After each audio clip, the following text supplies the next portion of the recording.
దేవుని పరిశుద్ధ నామమునకు మహిమ కలుగునుగాక.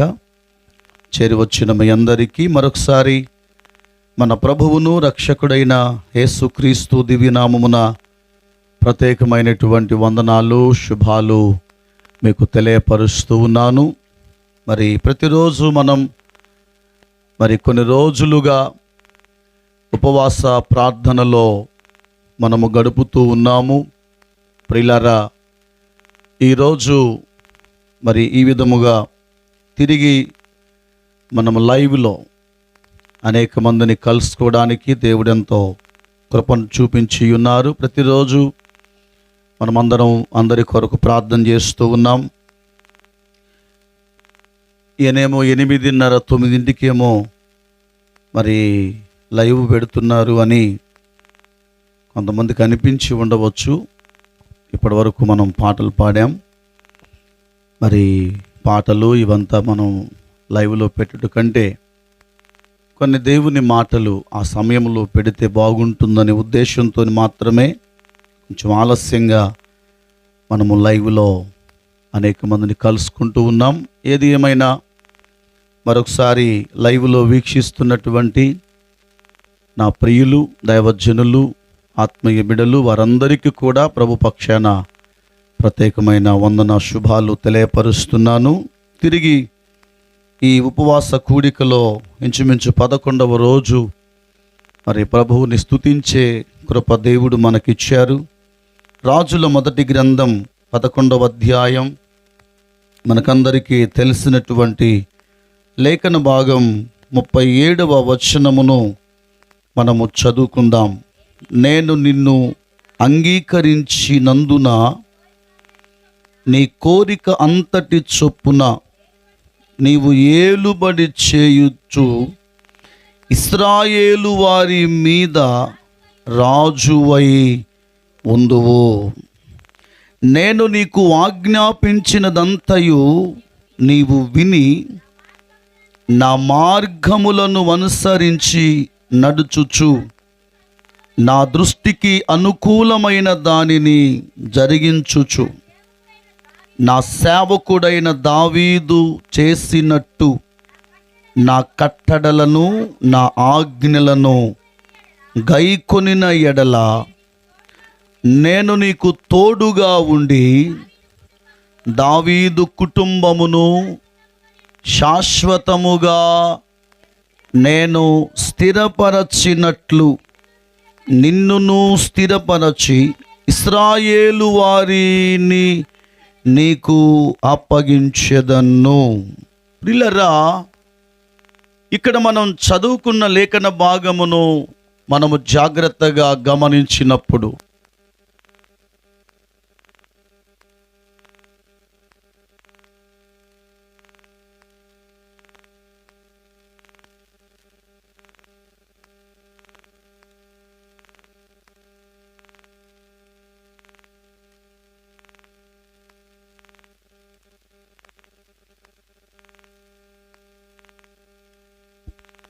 వాక్యమును మనము గమనించినప్పుడు ఈ మాటలు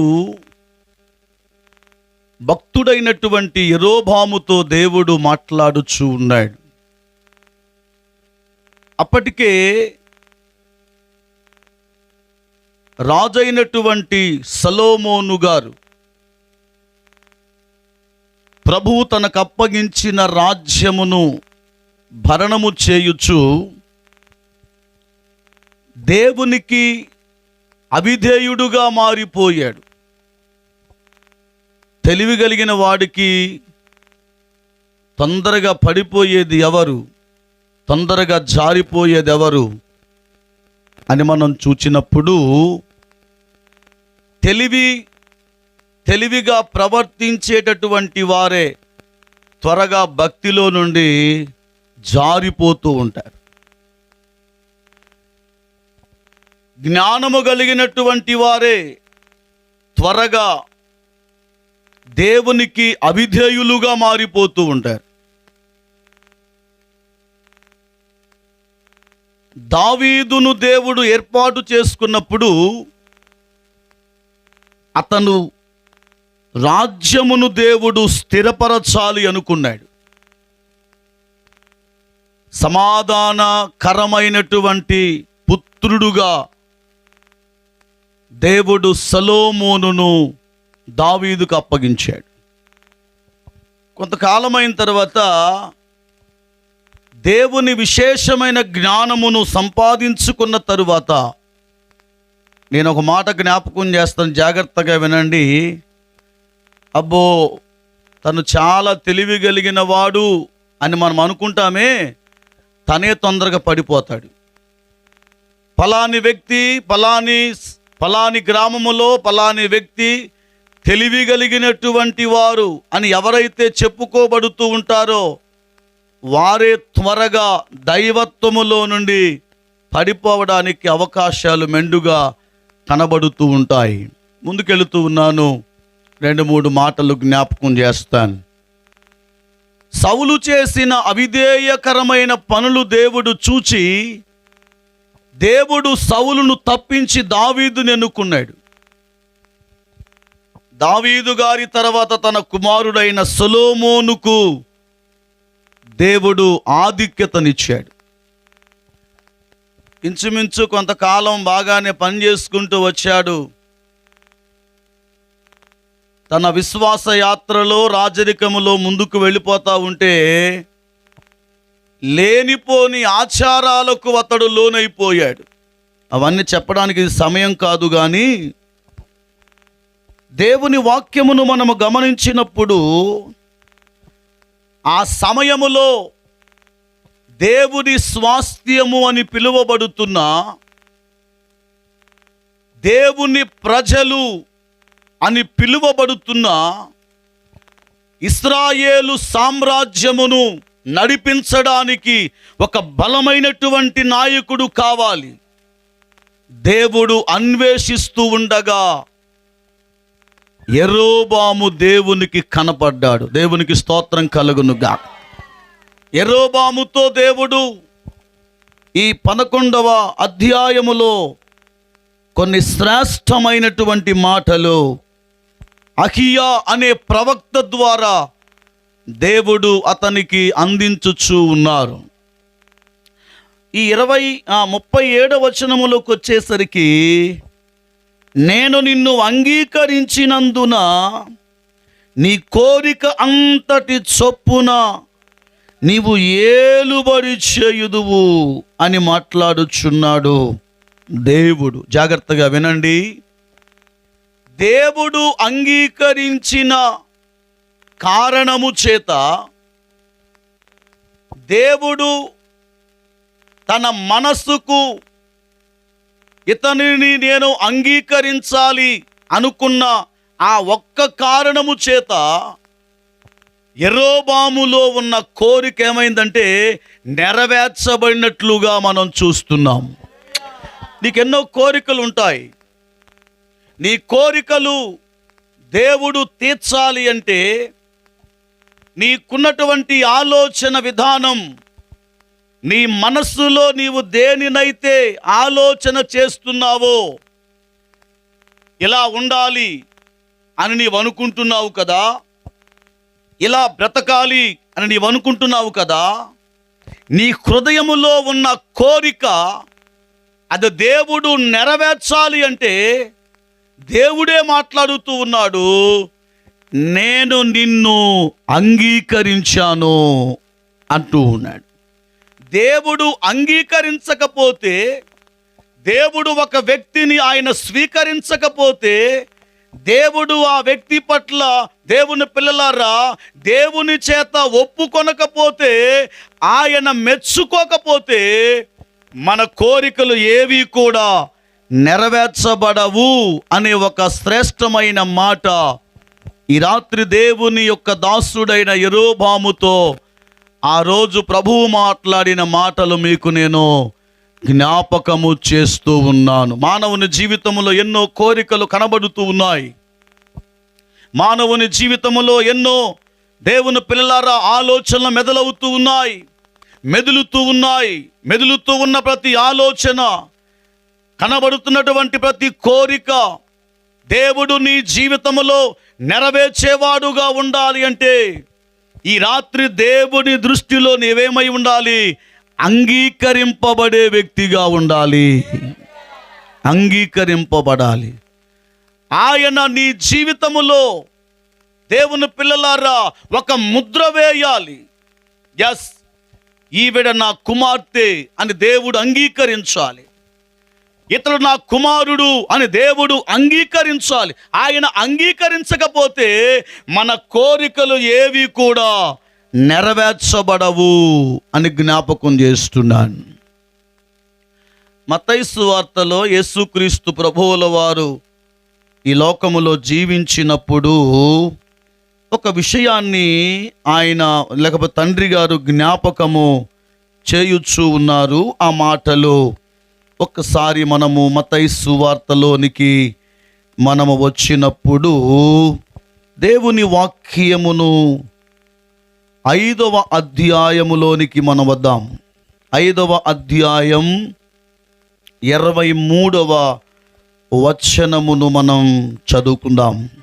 కావున నీవు బలిపీఠమునొద్ద అర్పణము అర్పించుచుండగా నీ మీద నీ సహోదరునికి విరోధమేమైనను కలదని అక్కడ నీకు జ్ఞాపకము వచ్చిన ఎడల అక్కడ బలిపీఠము ఎదుటనే నీ అర్పణము విడిచిపెట్టి మొదట వెళ్ళి నీ సహోదరునితో సమాధానపడుము. అటు తరువాత వచ్చి నీ అర్పణము ఏం చేయాలి? అర్పించాలి.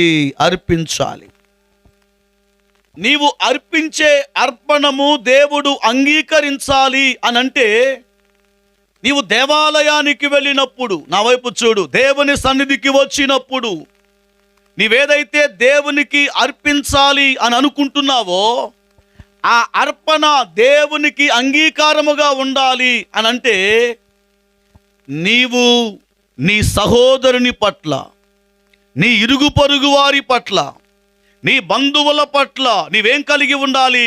సమాధానము కలిగి ఉండాలి. సమాధానం లేకుండా మన విలేజ్లో ఉంటున్నాం కాబట్టి వడ్ల బస్తా ఇచ్చినంత మాత్రాన నీ అర్పణ దేవుడు అంగీకరించేవాడు కాడు. ఇక అయ్యగారికి వెళ్ళిపోద్ది అంతే. 40 కేజీలు వచ్చేస్తుంది, చక్కగా పట్టించుకొని తినేస్తాడు ఆయన.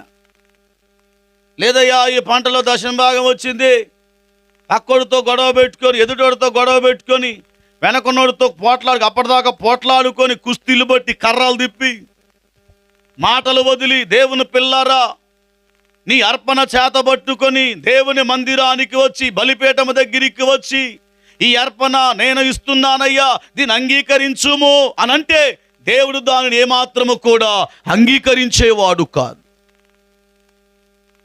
ప్రభువే స్వయముగా ఈ మాటలు జ్ఞాపకం చేస్తూ ఉన్నారు.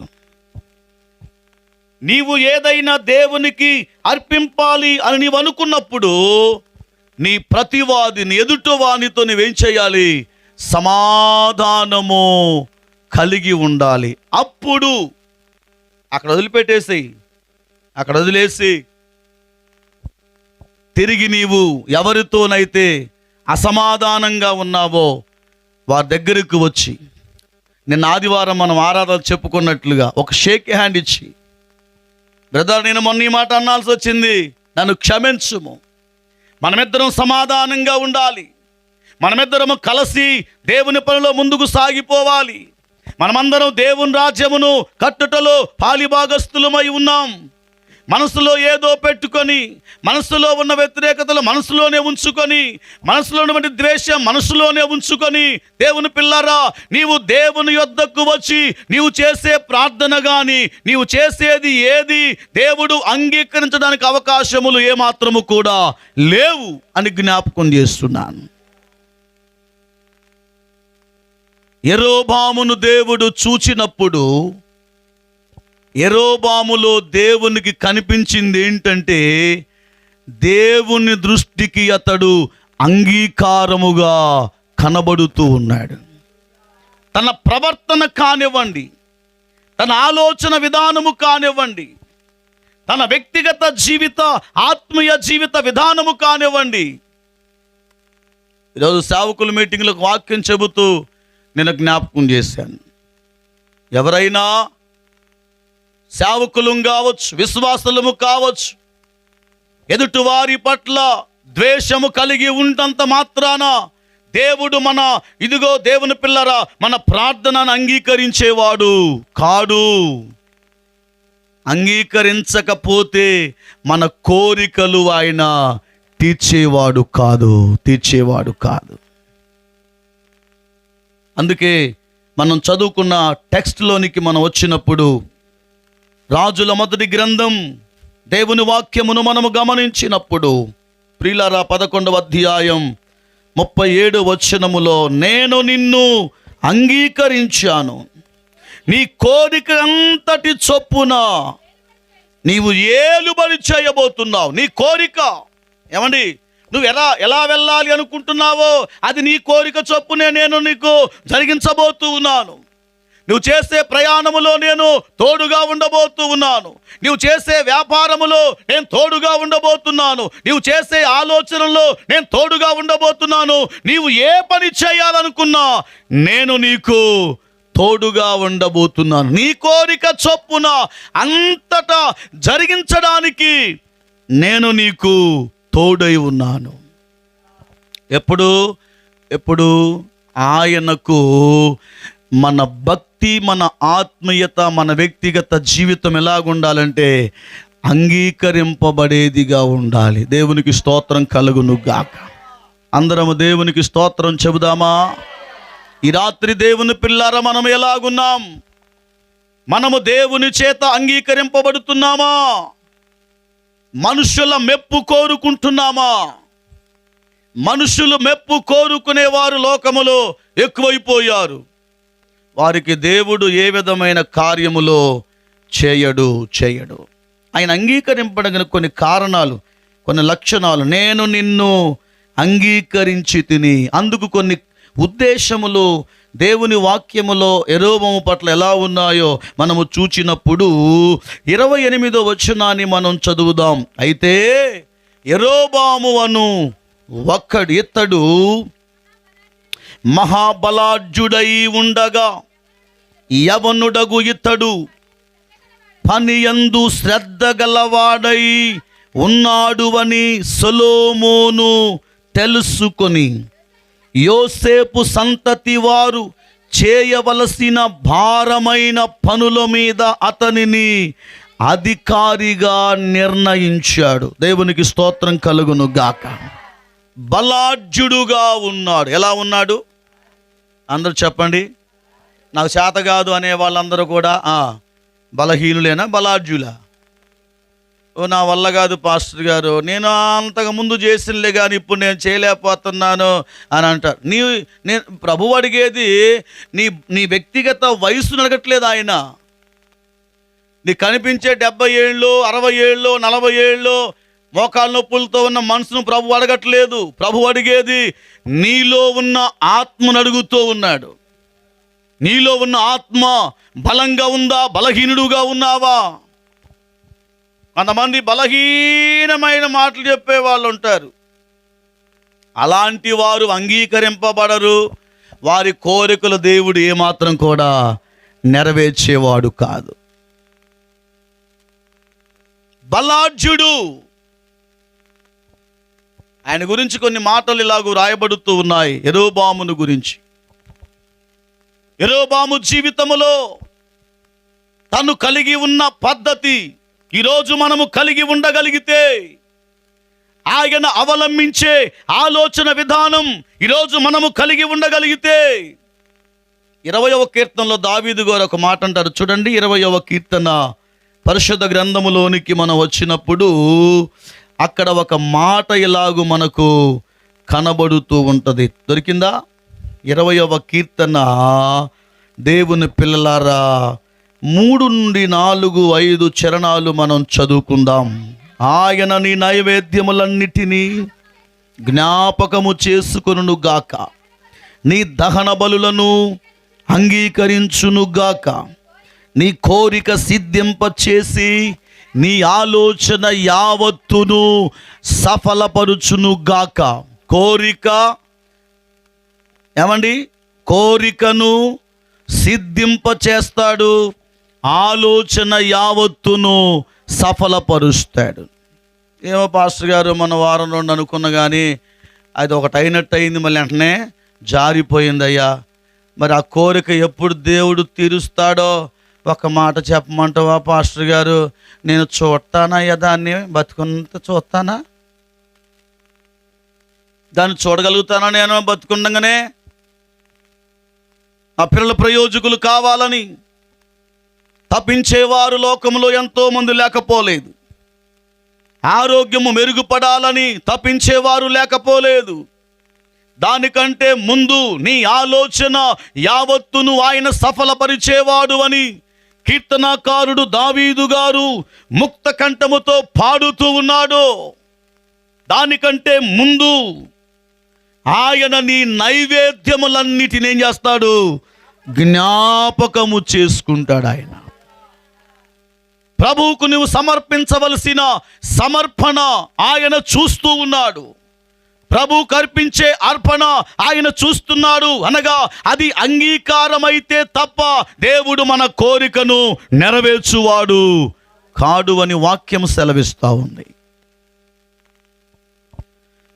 అందుకే పాత పాట, నావన్నీ అంగీకరించుము దేవా. నాకు రాదిగా, ఒక ముక్క వస్తుందిగా. ఎప్పుడో పెద్దయ్య గారు పాడితే విన్నాను. అట్లాంటి పాటలు కూడా మనం నేర్చుకుంటే మనకు చాలా మంచిది.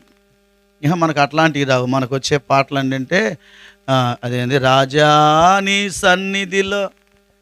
మొన్న జూమ్లో పాడండి అంటే ఒకళ్ళు తెలియకుండా ఒకళ్ళు అదే పాట ముగ్గురు పాడారు. ఇక అదే అది తప్ప ఇంకోటి రావట్లే మనకి. ఏమండి, మనకున్న కోరిక ఎప్పుడో యెరోబాము అనుకొని ఉండవచ్చు, ఎక్కడో యెరోబాము అనుకొని ఉండవచ్చు, ఏ సమయంలో యెరోబాము అనుకొని ఉండవచ్చు. ఆయన మనసులో ఒక కోరిక తనను వెంటాడుతూ ఉంది. నిన్ను వెంటాడే కోరిక లేవంటారా? నీ హృదయాన్ని తొలిచే కోరికలు లేవంటారా? నీ హృదయములో ఇదిగో దేవుని పిల్లరా ఈ కార్యము జరిగితే బాగుండును అనే కోరికలు లేవంటారా? కోరిక లేని మానవుడు లోకములో ఎవరో కూడా ఆఖరికి కొర ప్రాణముతో ఉన్నవారిని కూడా అడిగినా ఆయన అంటాడు, ఒక్కరోజున బతికితే. లేరంటారా? చాలామంది ఉన్నారండి, చాలామంది ఉన్నారు. యెరోబాము జీవితములో దేవుని పిల్లల తను ఎన్నడూ చూడని ఒక ఆశ్చర్యమైన సంగతి ఆయన కన్నులారా చూస్తున్నాడు. నానా, నేను నిన్ను అంగీకరించాను, నేను నిన్ను ఎన్నుకున్నాను, నేను నిన్ను కోరుకున్నాను. నా దృష్టిలో నీవు దేవుని పిల్లరా ఒక ప్రత్యేకమైన స్థానములో నీవు ఉన్నావు. మనుషులు దృష్టిలో కాదు మనం ఉండవలసింది, దేవుని దృష్టిలో ఉండగలిగితే మనకు రాబోతున్న ప్రతి శోధన శాపమును ఆయన కొట్టివేస్తాడు. దేవుని దృష్టిలో నీవు ఉండాలి, ఆయన అంగీకరింపబడే స్థితిలో నీవు ఉండాలి. చూడండి, సామెతల గ్రంథములో ఒక మాట అనేక సార్లు మనము చదివాము. 19వ అధ్యాయం 20వ వచనం, నీవు ముందుకు జ్ఞాని వగుటకై ఆలోచన విని ఉపదేశమును ఏం చేయాలట? అంగీకరించాలి. ప్రభువు మొదట మనల్ని అంగీకరించాలంటే మనం ఈ పని చేయాలి. ముందుకు నీవు జ్ఞాని కొంతమంది దాని ఉద్దేశం ఏంటంటే, నీవు ముందుకు జ్ఞానివి అనే మాటకు అర్థం ఏంటంటే, రాబోయే కాలములో నీవు ఎలాగుండాలి? జ్ఞానవంతుడుగా ఉండాలి. కొంతమంది ముందు చూపు ఉండదు. ఇక అయ్యాళ్ళకు ఉంటే చాలు, అయ్యాల మనం ఏం చేసామా, అయ్యాల మనం ఎలా బ్రతికామా, ఆ రోజు వరకే చాలు. రాబోయే కాలములో జ్ఞానవంతుడుగా ఉండాలని, రాబోయే కాలములో తెలివైన వాడిగా ఉండాలని, ఆత్మ సంబంధమైన జ్ఞాన అనుభవం నీవు కలిగి ఉండాలని ప్రభు కోరుకుంటూ ఉన్నాడు. నీవు రాబోయే కాలములో జ్ఞానవంతుడుగా, జ్ఞానవంతురాలుగా నీవు ఉండాలి, సంఘములో చలామణి కావాలి అంటే సొలొమోను గారు ఒక మాట ఏమంటున్నారు అంటే, మొదట ఆలోచన నీవు వినాలి, దేవుని ఆలోచన వినాలి. రెండవది ఉపదేశమును అంగీకరించాలి. ఆయన ఆలోచన విను, ఉపదేశాన్ని మనం ఏమాత్రం కూడా అంగీకరించం. ఏండ్లు గడుస్తూ ఉంటాయి, సీనియారిటీ పెరుగుతూ ఉంటుంది. ఏం వాక్యం నేర్చుకుంటారో అర్థం కాదు. కొంతమంది ముందు చూపే ఉండదు, ఆలోచనే ఉండదు. సడన్గా యూటర్న్ తీసుకుంటారు కొంతమంది. యూటర్న్ వెంటనే ఆలోచన విధానం మారిపోతూ ఉంటుంది.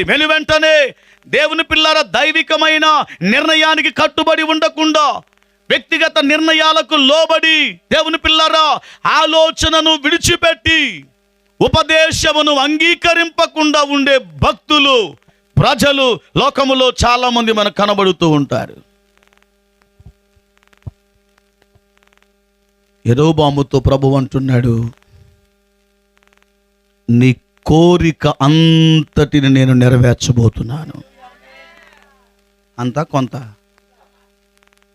అంతా చెప్పండి, ఎంత? కోరికంతటి చొప్పున నేను నీకు చేయబోతున్నాను. దావీదుకు ఏ వాగ్దానము చేశానో ఆ మాట చదవండి. రాజుల మొదటి గ్రంథం 11వ అధ్యాయం కింద వ్రాయబడినటువంటి వచనమును మనము చదివితే, నేను నీకు తోడుగా ఉండి దావీదు కుటుంబమునకు శాశ్వతముగా నేను స్థిరపరచినట్లు నిన్నును స్థిరపరచి ఇశ్రాయేలు వారిని నీకు అప్పగించబోతున్నాను. దేవుడు అప్పగించబోతున్నాడు. ఏం కావాలో దేవుడు నీకు అప్పగించబోతున్నాడు. దేని కొరకు నువ్వు ఆలోచన కలిగి ఉంటున్నావో దానిని ప్రభువు నీకు అప్పగించబోతూ ఉన్నాడు. మోషే గారి కాలంలో అన్ని అద్భుతాలు, యుద్ధాలు చేసుకుంటూ వచ్చారు మోషే గారు. అందరు చెప్పండి గట్టిగా. మోషే గారి కాలంలో మాకేం తెలుసు అంటారా? మేము ఇప్పుడు ఉన్నామా అయ్యా, మాకేం తెలుసాయా అంటారా? మేము పోయినమా చూసినవా అంటే? మోషే గారి కాలంలో మోషే గారు ఎక్కువ, యెహోషువ, మోషే గారు, హూరు, అహరోన్లు వీళ్ళందరూ కూడా ఏం చేసుకుంటూ వచ్చారు? యుద్ధాలు చేసుకుంటూ వచ్చారు. నా వైపు చూన్నాను, కాసేపు విను వాక్యం. కానీ యెహోషువ గారి కాలములకు వచ్చేసరికి మోషే గారు యుద్ధాలు చేసి ఆ ప్రాంతాలను స్వాధీనపరుచుకున్నాడు. దేవుడు మోషే గారికి ప్రాంతాలను అప్పగించాడు. యెహోషువ గారి కాలంలోకి వచ్చేసరికి ఎలా మారిపోయింది అంటే, యెహోషువ విశ్వాసం మీద అడుగులు వేస్తున్నాడు. విశ్వాసం అంటే మోషే గారికి విశ్వాసం లేదంటారా? ఉన్నది. కానీ మోషే గారితో దేవుని పిల్లరా నడచిన యెహోషువ, దేవుని పిల్లరా తను కూడా దేవుని మీద ఆధారపడుతూ తగిన విశ్వాసము కలిగిన వాడుగా ఆయన ముందుకు వెళ్ళిపోతూ ఉంటే ప్రభు అన్నాడు, హాయి పట్టణం వైపు నీవు చూడు అంతే. ఏమన్నాడు? హాయి పట్టణం వైపు చూడు. రెండవది, దాని వైపు చేయి చాపు.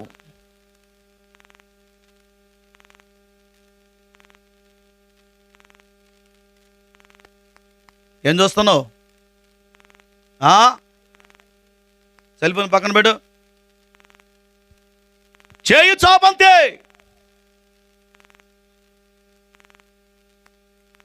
నువ్వు యుద్ధం చేయాల్సిన పని కూడా లేదు.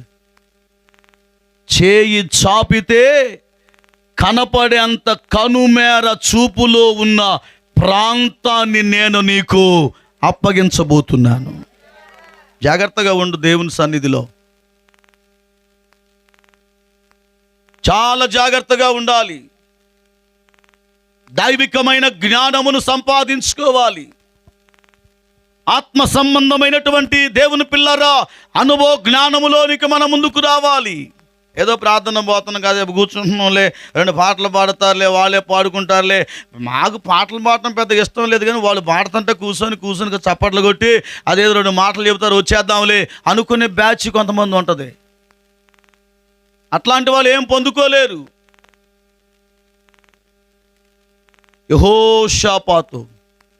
యెహోషువ ఉన్నతమైనటువంటి కార్యములు దేవుని ద్వారా జరిగించాడు. సూర్యుడా, నీవు అయ్యాలోనులో ఆగిపో అన్నాడంతే. దేన్ని ఎంత విశ్వాసం ఉంటే సూర్యుడితో మాట్లాడాలా యెహోషువ? ఎంత నమ్మకం ఉంటే, ఎంత ధైర్యం ఉంటే. ఏంటా ధైర్యం?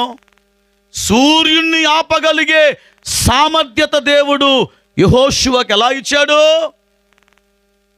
అయ్యా ఈయన ఆగిండ్లే, మరి ఆయన సంగతి ఏందయ్యా? చంద్రుడు ఆయన వచ్చేస్తా ఉండు. ఆగో, నువ్వు గిబియోనులో ఆగిపో.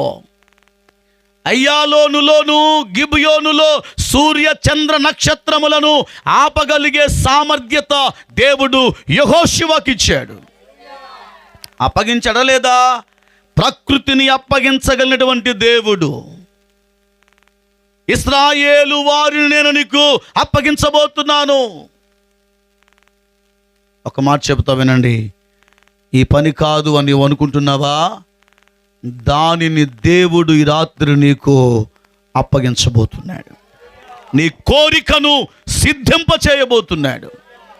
నీ ఆలోచన యావత్తును ఆయన సఫలపరచబోతూ ఉన్నాడు. ఈ ఉపవాస కూడికలలో ఒక నూతన నిశ్చయత నీవు కలిగి ఉండాలని ప్రభు నీతో మాట్లాడుతూ ఉన్నాడు. నేను కూడా దేవుని కార్యాన్ని చూస్తున్నాను. ఈ ఫాస్టింగ్ ప్రేయర్లో నేను కూడా ప్రభువుతో గడుపుతూ ఉన్నాను. ప్రభు నాతో ముఖాముఖిగా మాట్లాడుతూ ఉన్నాడు. ప్రభు నన్ను దర్శిస్తూ ఉన్నాడు. దేవుడు ప్రత్యక్షంగా నాతో వాక్యము ద్వారా మాట్లాడుతూ ఉన్నాడు. బైబిల్ తెరచి చదువుతూ ఉంటే ఎన్నో అనుభవాలు ప్రభువు నేర్పిస్తూ ఉన్నాడు. నేను ఆశపడుతూ ఉన్నాను, ఉపవాస కూటాలు మనకు అయ్యేంత వరకు దేవుడు ఉన్నతమైన కార్యములు మన జీవితములో ఆయన జరిగించబోతూ ఉన్నాడు. అపోస్తల కార్యముల గ్రంథం 10వ అధ్యాయములోనికి రా.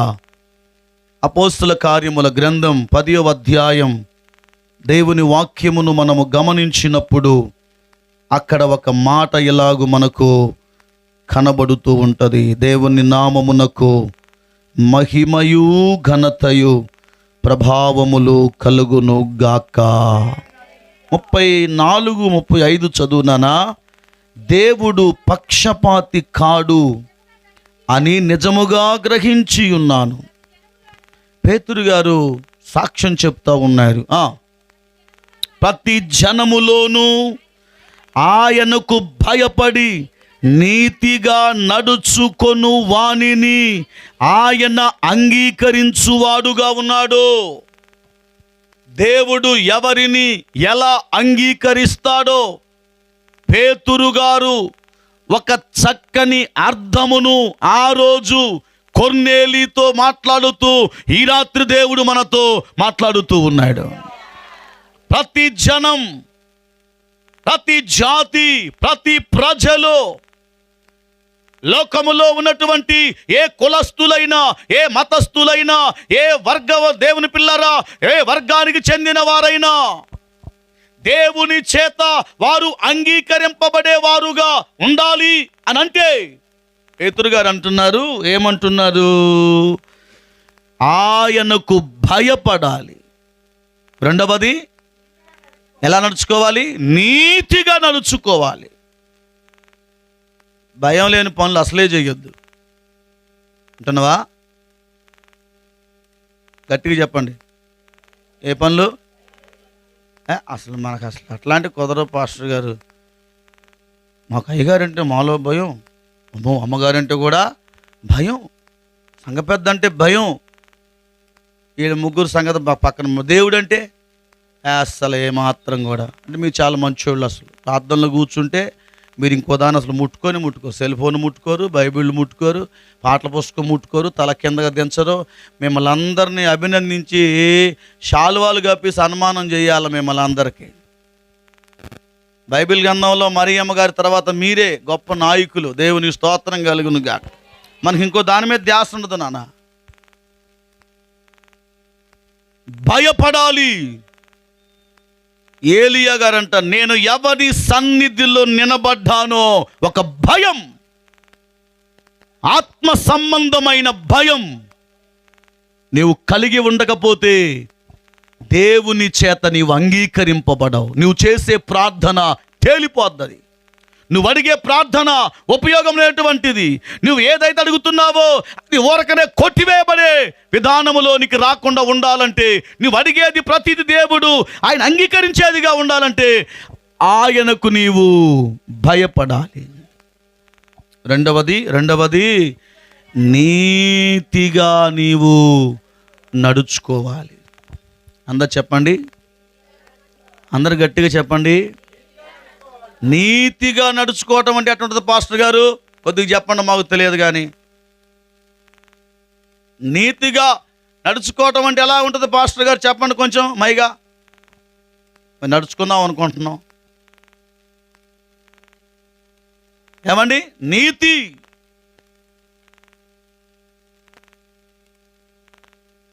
ఈ రోజుల్లో ప్రభువు చూచేది కూడా మనలో నీతిని చూస్తున్నాడు.